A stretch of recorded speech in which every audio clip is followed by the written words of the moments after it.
pessoal, sejam bem-vindos a mais este Lado a Lado.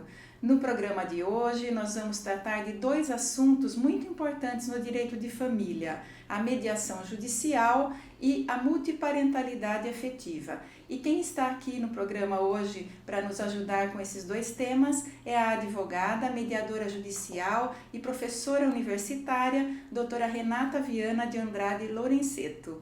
Bem-vinda, doutora Renata. Obrigada, Mirna. É um prazer estar aqui com você. Eu que agradeço o convite. Prazer é meu e desde já, obrigada por vir compartilhar toda essa sua experiência no direito de família aqui com o público do Lado a Lado. Eu que agradeço mais uma vez.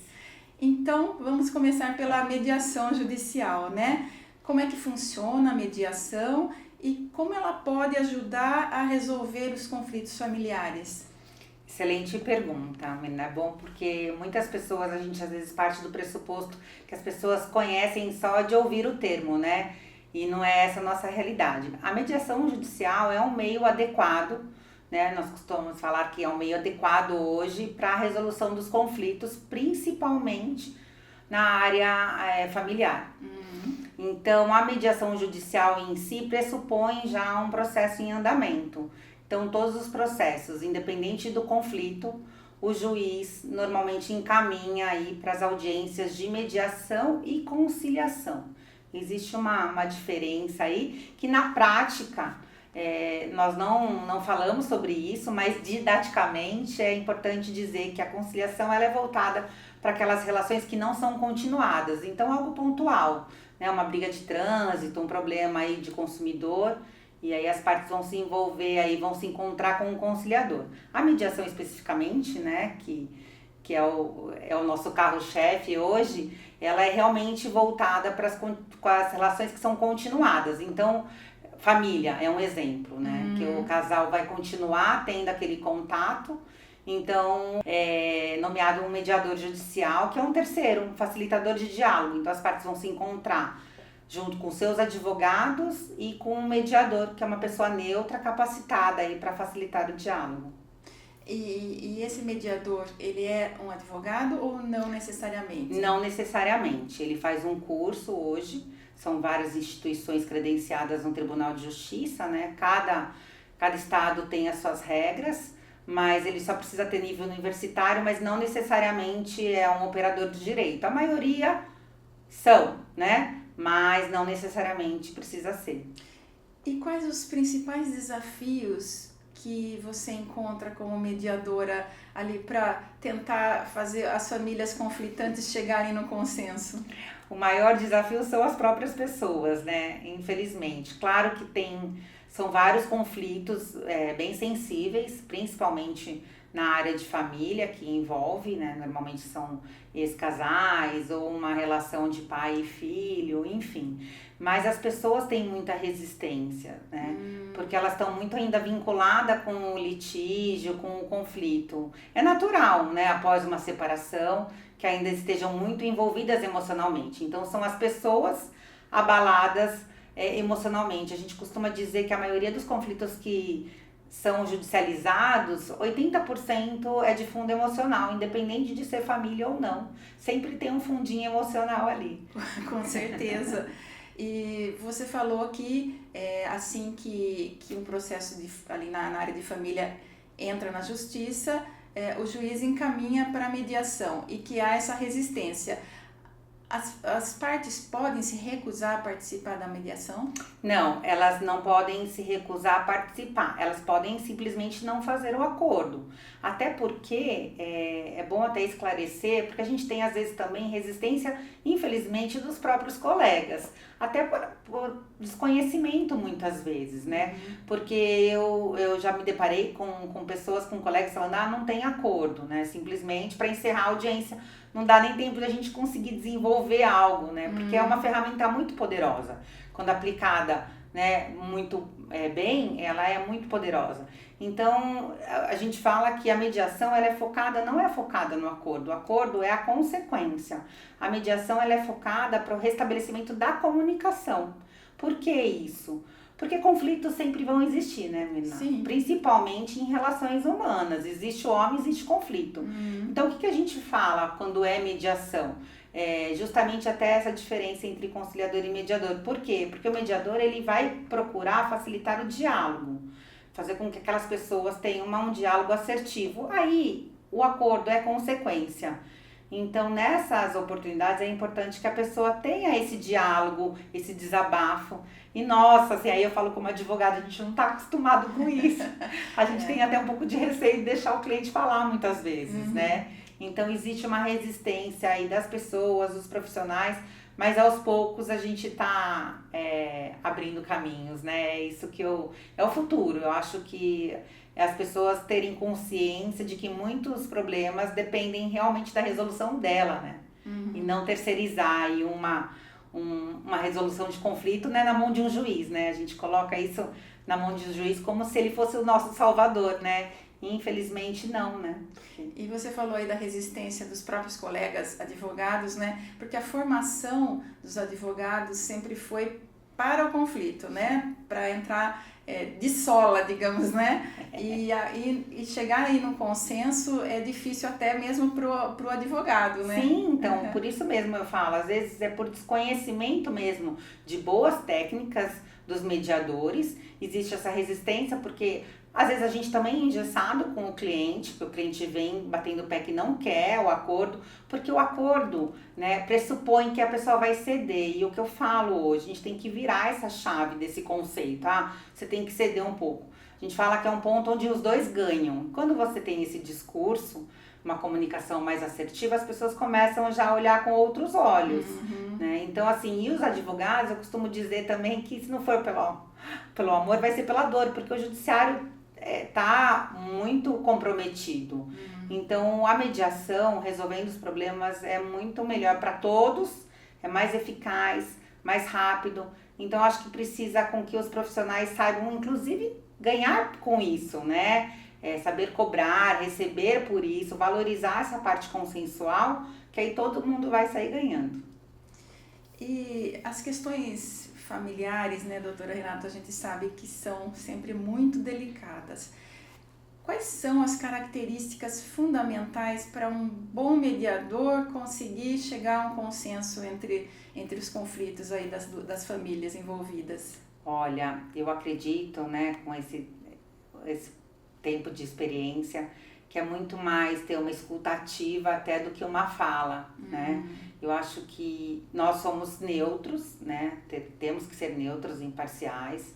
Então, acho que é uma escuta ativa, ter esse acolhimento com as partes, porque vejam, dando como exemplo um casal que está em processo de divórcio, nós sabemos, né, que cada um tem uma fase de um luto, né? Que o divórcio ele é comparado com um luto. Então, nós temos que ter essa sensibilidade em conseguir identificar qual é o processo de cada um, né? Eu falo que não é terapia, porque até os alunos falam, não sou psicóloga. Eu falo, não é terapia, mas é terapêutico, tá? Então, claro que dependendo da situação, seria o ideal, o cenário ideal seria mediação e psicólogo junto, né? Para eles terem esse senso. Então, um bom mediador tem que ser imparcial, né? Neutro, empático, né? Empatia que todo mundo fala, mas é muito difícil na prática, porque você muitas vezes só conecta com aquilo que você vivenciou, né? E é isso, né? E um facilitador de diálogo. Há quantos anos você atua como mediadora? Como mediadora desde 2020. Eu sempre tive né? Eu sou formada em Direito, né? Desde 1998, bom tempo. Meu perfil sempre foi no sentido de procurar fazer acordos, né, de ouvir o cliente. Só que isso, com o tempo, foi crescendo maior, ao ponto de eu realmente fazer o curso de mediação, me especializar nessa área, inclusive dando aula isso na faculdade, porque eu acho que é espalhando a sementinha e a informação que a gente consegue aí quebrar essa resistência só com a educação. Só com a educação. Na Faculdade de Direito de Itu, né? Isso. E doutora Renata, olhando especialmente para os filhos, né? Como que a mediação pode ajudar eles a sofrerem menos nesse período aí do divórcio, da separação dos pais? Esse é o nosso foco principal nas audiências de mediação, né? A gente sempre até fala com frequência, ai, qual o nome, né, das crianças, estamos aqui mesmo por conta, ainda mais quando se discute guarda, porque os pais, infelizmente, às vezes esquecem esse papel porque estão envolvidos emocionalmente. E o que a mediação faz? A mediação faz restabelecer a comunicação. E restabelecendo a comunicação com os pais, uma comunicação assertiva, isso vai repercutir nas crianças, porque o que a gente vê as crianças muitas vezes aí sendo usadas como pombo-correio, e é isso que mais dificulta as crianças, né? Porque eu costumo dizer que, claro, as crianças sofrem, mas elas são mais leves. Elas são mais leves. Depois do primeiro impacto, assim, da notícia, elas acabam até levando numa boa. Ai, vou ter 2 casas, 2 festas, né? Isso que a gente vê no dia a dia. Mas o conflito dos pais, isso que é ruim para elas, né? Então, os pais tendo uma boa comunicação, um bom diálogo, isso vai com certeza repercutir nas crianças, né? Para o bem dos filhos, com é certeza. bom que os pais se acertem de uma forma bem amigável, né? Porque o que a gente vê? Quando tem uma sentença impositiva, o conflito, eu falo que a sentença ela termina o processo, mas não o conflito. O conflito vai continuar. Então aquele processo vai voltar na justiça como forma de execução de alimentos, de revisional de alimentos, de mudança de guarda, porque não tem uma comunicação. Teve uma decisão, mas não restabeleceu a comunicação entre os pais. Problemas a gente sempre vai ter, né? Tem dos casais já, né? E ex-casais também. O que a gente tem que colocar também na cabeça dessa família é que a família continua, né? Deixou de ser claro que é fácil falar na teoria, mas a prática é isso também, né? O casal deixa de ter um relacionamento conjugal para ter um relacionamento parental, a família continua. Então a gente precisa colocar isso, né, de uma maneira empática, respeitando o tempo de cada um, que aos poucos as coisas vão caminhando, né? Vão ficando mais leve.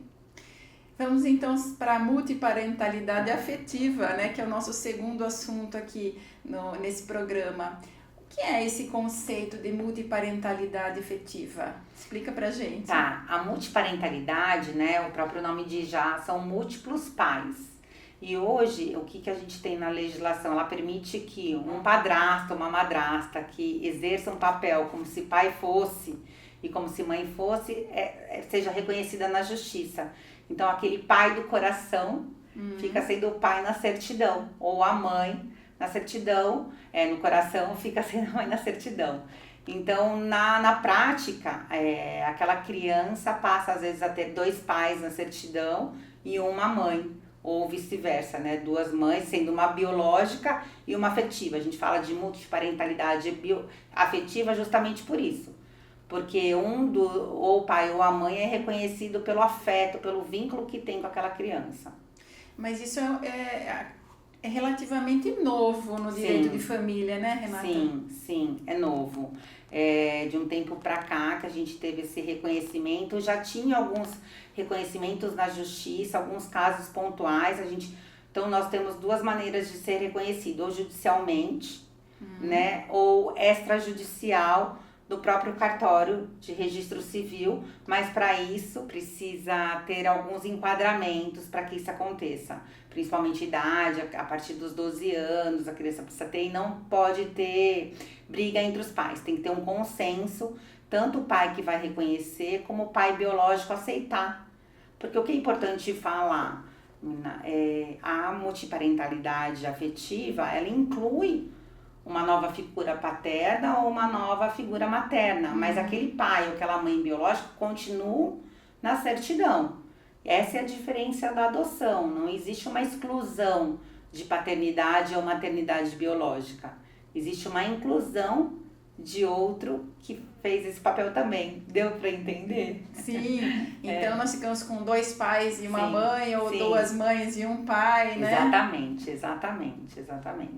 E não há diferença nenhuma em relação ao pai biológico, ao pai afetivo, os 2 são pais. E quais os desafios jurídicos aí, o trâmite jurídico legal para a inclusão aí do pai ou da mãe na certidão, do novo pai e nova mãe na certidão? Vai depender muito do caso específico, né? O que normalmente, mais uma vez, são as próprias pessoas. Porque que acontece?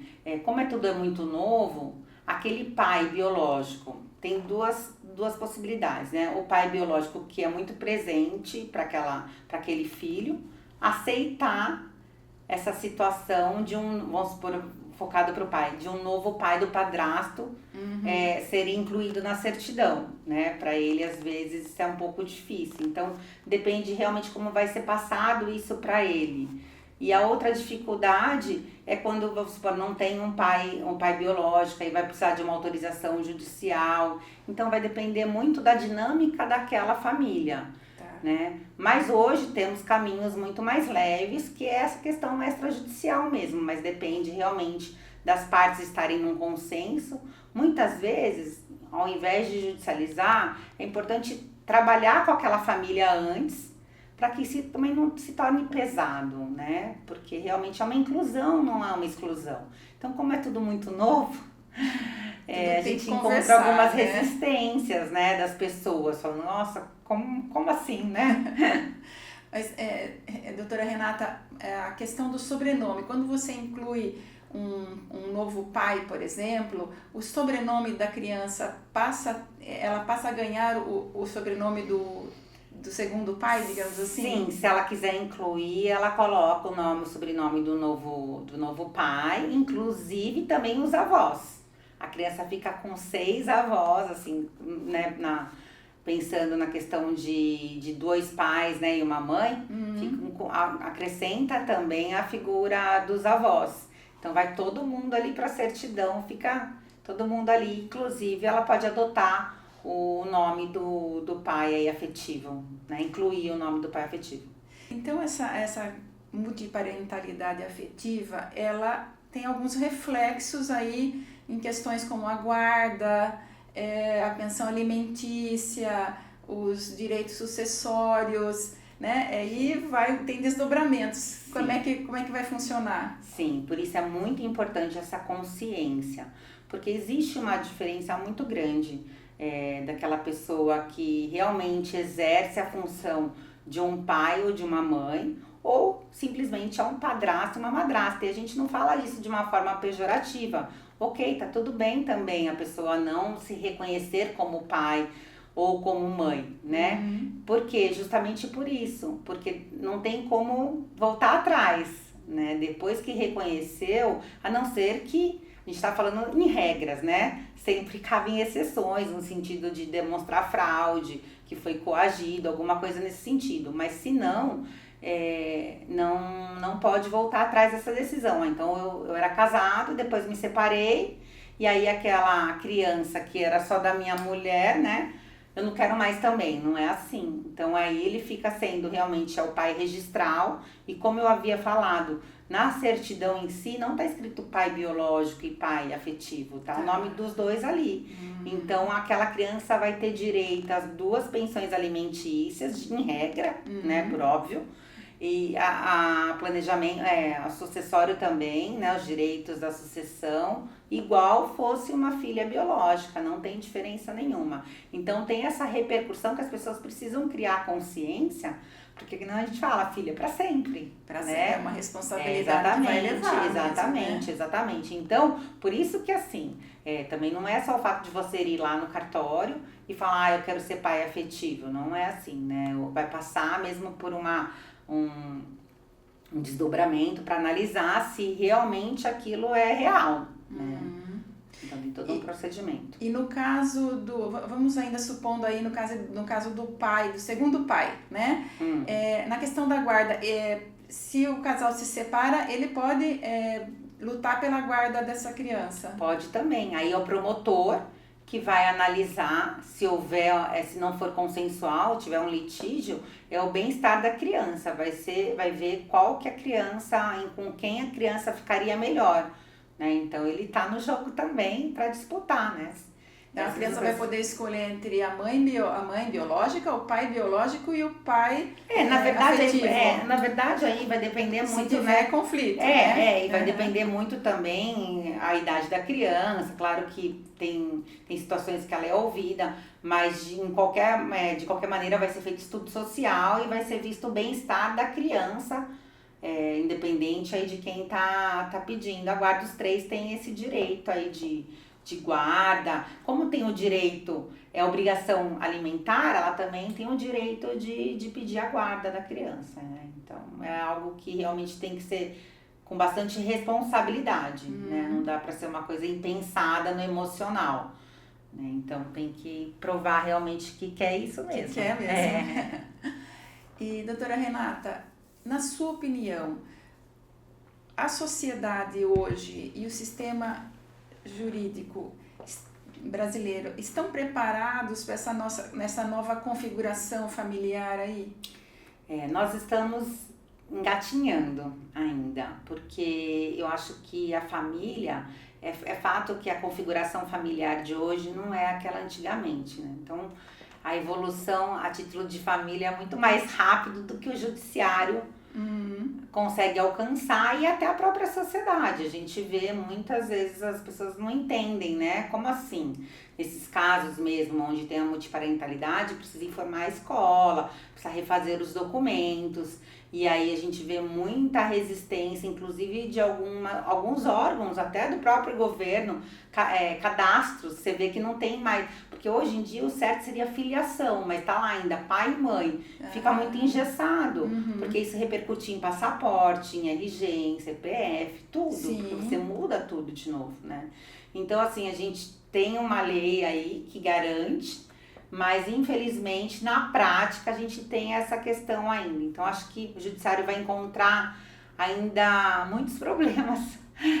Né, os juristas aí vão ter que sentar e estudar bastante, porque realmente acho que a medicina também ela é muito mais evoluída, né? Antes de vir para cá eu estava vendo uma notícia de que agora, em casos de útero, de barriga de aluguel, né, que a gente fala, agora tem a possibilidade também de ter o material genético dos três. Então, do pai, né, da doadora, vamos supor, de óvulo, e quem gerou. De quem gerou. Pegar um pouco do material dela genético também, e essa criança vai sair com 3 DNA. E aí, como que é isso na justiça depois, né? Não sei. Então, assim, tem muitas coisas aí acontecendo que tem bastante área para trabalhar, os advogados, aí os juristas, tem bastante novidade vindo aí. É um momento de adaptação mesmo, de adaptação, né? Tanto da sociedade como do sistema jurídico. Sim, a família mudou, né? O conceito de família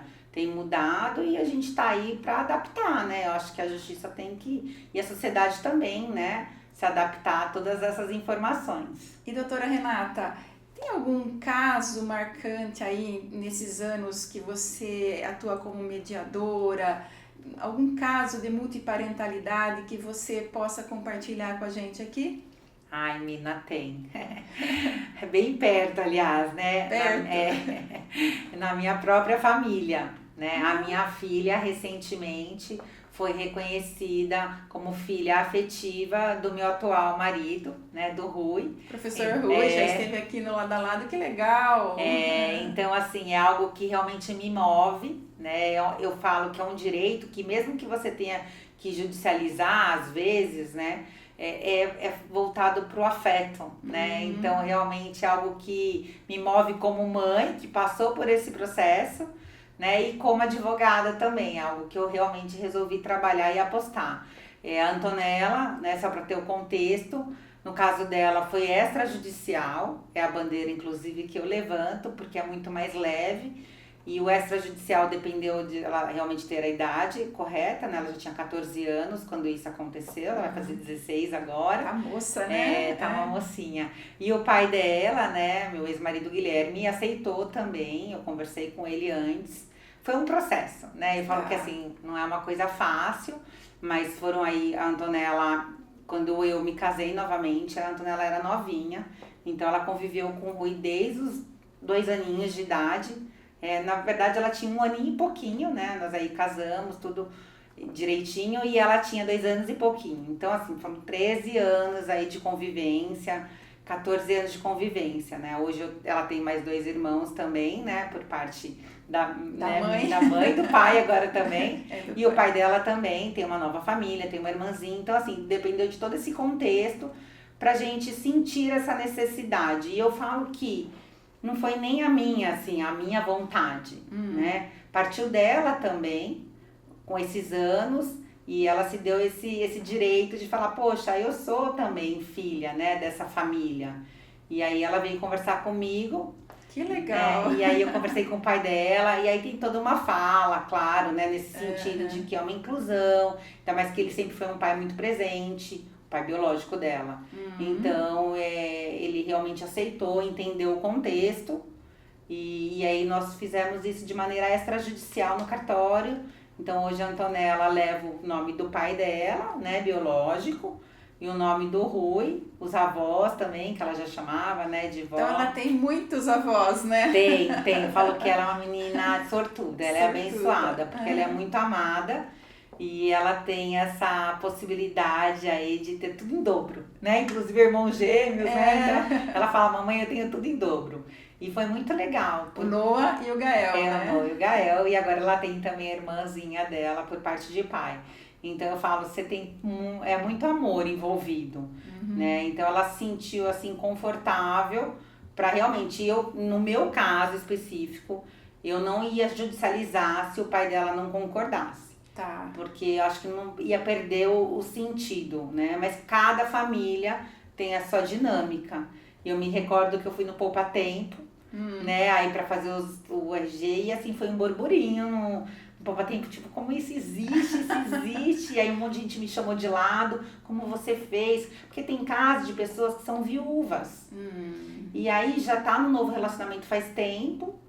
E, claro, às vezes já se sente filho ou filha, mas às vezes por um convênio médico, por uma viagem, e aí quer regularizar, né, essa situação. E aí é uma situação mais tranquila também, né?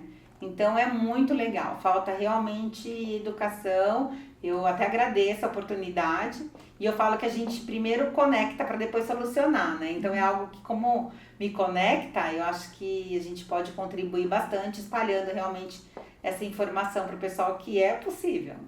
Tá aí, multiparentalidade afetiva, um assunto que a gente não tinha tratado aqui no Lado a Lado ainda e que traz muita esperança para muitas famílias aí, de pais que se separaram, de filhos que ficaram com duas casas, né? E dois pais, às vezes um não reconhecido, ou duas mães, às vezes uma não reconhecida, e põe tudo junto e vamos ser felizes, né, Renata? Ai, sim, é realmente o direito reconhecendo e valorizando o afeto, né? Porque eu falo que não necessariamente o sangue, né, tem tanto comprometimento quanto um pai afetivo, infelizmente. Então é a possibilidade que as pessoas têm aí de serem reconhecidas, né? E é uma troca, né? Tanto um pai ganha uma filha, uma mãe ganha uma...